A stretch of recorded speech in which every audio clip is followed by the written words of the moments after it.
Hey, so we're here today. I'm going to talk to you a little bit about how I approach intonation. I think that intonation is one of the more difficult things actually as a brass player. And so I'm actually just going to take you through how I practice intonation. I think that often it's easy to explain something, but then you still don't actually know how to do it. So this is actually pretty much how I am in a practice session. I'll talk a little bit about what I'm doing, but basically this is how I start a lot of my sessions.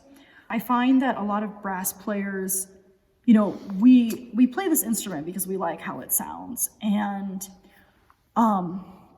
it can be tough to be comfortable with your own voice. And like, I personally have spent a lot of time in my life singing, and I'm still not, I wouldn't choose to go sing a solo in front of someone. So I think a lot of trumpet players and brass players, we might be a little bit, it takes a lot of vulnerability basically to sing. This is still very personal, but it's one bit of separation. It's something between, it's not just us straight to the audience. And one of the things that I encountered in my playing was just, I just wasn't playing in tune. And I finally had to be honest with myself and acknowledge the fact that I wasn't singing in tune either. Even though I'm not a great singer, I kind of came to the realization that if I couldn't get the sound that was in my head out, that it wasn't likely that I was going to be able to do it dealing with this whole apparatus either. So I know that a lot of you might not like this, but you've gotta really, if you're really serious about it, and if you're as desperate to get to a point of better intonation as I eventually was, you're willing to try anything, let's try singing. So I'm gonna do it, and hopefully you seeing my willingness to do this will help you maybe to start.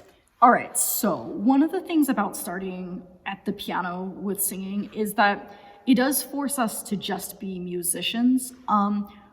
As trumpet players, we spend a lot of time on learning the trumpet, and sometimes we struggle with our trumpet playing because we actually don't have foundational skills in place, which include rhythm and pitch. And we actually can develop a lot of those away from the trumpet.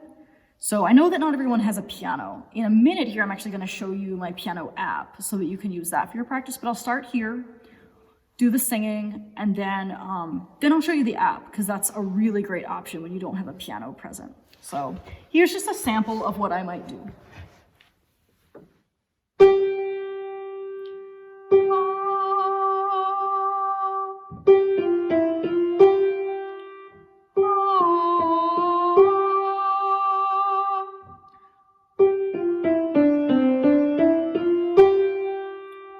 And I might play it a couple times so that it's really, I feel like I have it in my ear.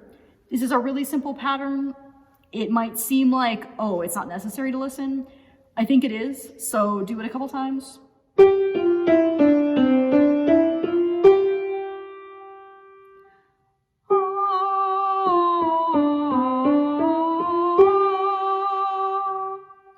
And then be honest with yourself. Were you perfectly in tune with the piano, or were you a little off? I was probably a little off, so I'm gonna do it again.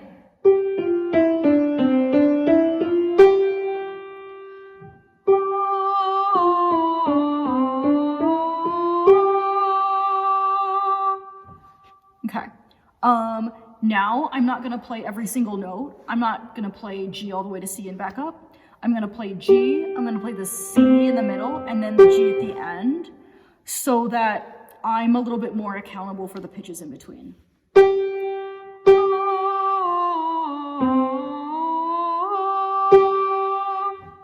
Okay, and if you sing the pitch, the final G before you hit the G on the piano, then you're not sliding up into tune, you decide where you need to be, then hit the key on the piano, and that's your confirmation of where you're at.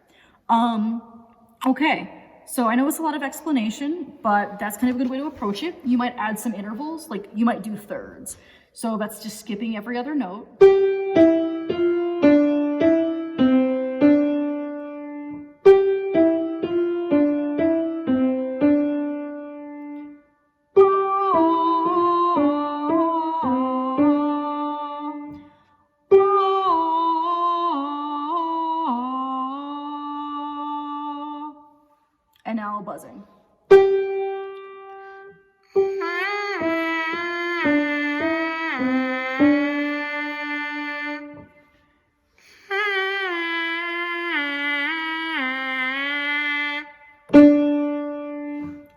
that's pretty good. I don't have to hate myself now.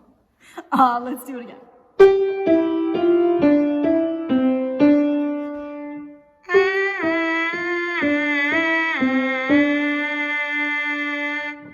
Now, the next step to this would be that instead of just doing it, I'm gonna record myself, because I can't say for certain that I'm being totally objective about what I'm hearing.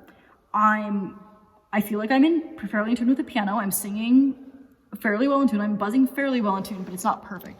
So I have an app that I use for this, and you can use obviously just your camera app on your phone. You can do whatever you want. I have an app that's called Tunable, and I'm gonna start it up here. Tunable. It's fantastic. And I like it because it has a tuner. It has a metronome. I don't use the metronome on this. I have a metronome app I like better, but then it also has a record function. And I use that because it's easy to start the recorder, and then I can also see the tuner at the same time. So here's where the recorder starts. This little button here, and I hit record, and then it'll record me. So I'm just gonna do it so you can see that I really do actually do this. So I'm gonna hit record.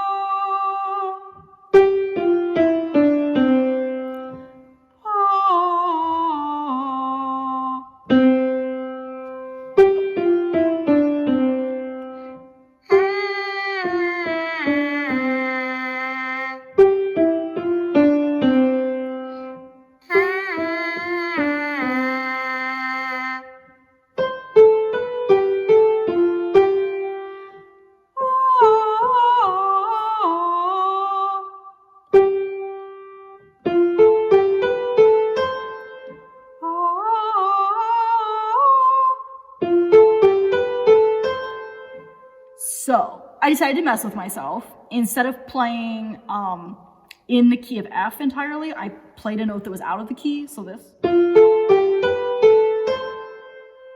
And then I wanted to sing that B flat. So that's a useful ear training thing to do, is to make yourself play the note that's not the most intuitive in the pattern. So.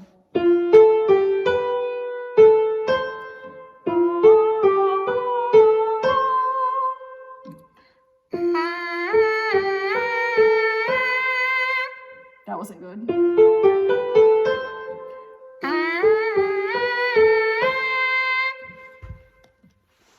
All right.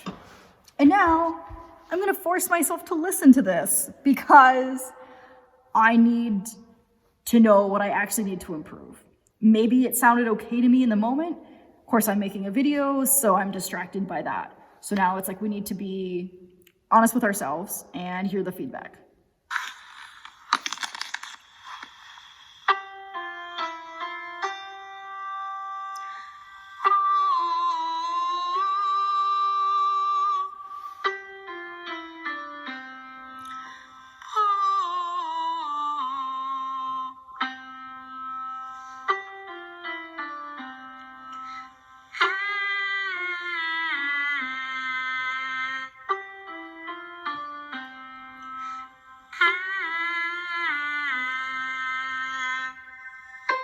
All right, cool. So I'm showing you this. I know it's not that interesting to watch, but I do this. It is actually one of the ways that I've really improved my pitch. In lessons, I will use this with my students. And what I usually do, because most of my students they're not singers. In fact, a lot of my students who are in high school band, they don't sing in choir. Some of them, the last time they had to sing formally was maybe elementary school, like general music classes. So they're not super comfortable with singing, and they might be pretty good trumpet players, for high school, but pitch is something that we can all improve. So what I usually do for them to make them a little more comfortable is I will play the stuff on the trumpet. I won't play it on the piano, and I'll say, just sing. I'm gonna play loud enough that I can barely hear you. So that seems to make them a little more comfortable. So that's something I do with them. You can do this with a friend. You can get a buddy and have them play simple patterns, sing along, play along. The other thing about listening back, though, when you go to listen back. That's really important. And especially if there's certain patterns you realize that you're struggling with, do them again. If you find that you are pretty well in tune when the pitches are being plunked down, you know, but then if you leave a couple pitches out and you're not in tune at the end, and then you get to the G and you're sharp or flat, think about not just, okay, I'm not in tune, but what was your tendency? Like when you're singing up a scale, for example, if you're arriving flat on G, you might have a tendency to always kind of go flat as you go up a scale. Or maybe it's the opposite. Maybe you're really sharp on G. So that's something that you can learn about your intonation tendencies. And you can start to correct that. And then similarly, when you're going down a descending scale, it might be a different problem. Like you might tend to sink in pitch really fast and find that you're flat when you get back down to that C. You might find that you're almost between C and B instead of really being on C when you get there. So that's an important factor. Okay, final piece of this. I know this is kind of long. I know anything worth having is tends to take time and can be tedious. And in the case of pitch, it's worth it. So I'm gonna encourage you to try to stick with this. So the app that you need is the piano, and it's right here. And now it's open. And one of the really great things about this app is if you don't know your note names, or I mean, not know your note names, but you don't know where certain notes are on the piano, you don't need to, because it tells you here. And I would start with something really simple. Start with like G, G, F, E, F, G. Well, I didn't sing the right pitches. I don't have perfect pitch. All right, let's do it again. And it's easy to just like kind of stick the piano, like you can stick it on a music stand, you can stick it wherever, and just hold the mouthpiece in your left hand if you're right-handed. This is so that you use less force. We don't want to shove the mouthpiece into our lips like that. We want to kind of just hold it gently out here.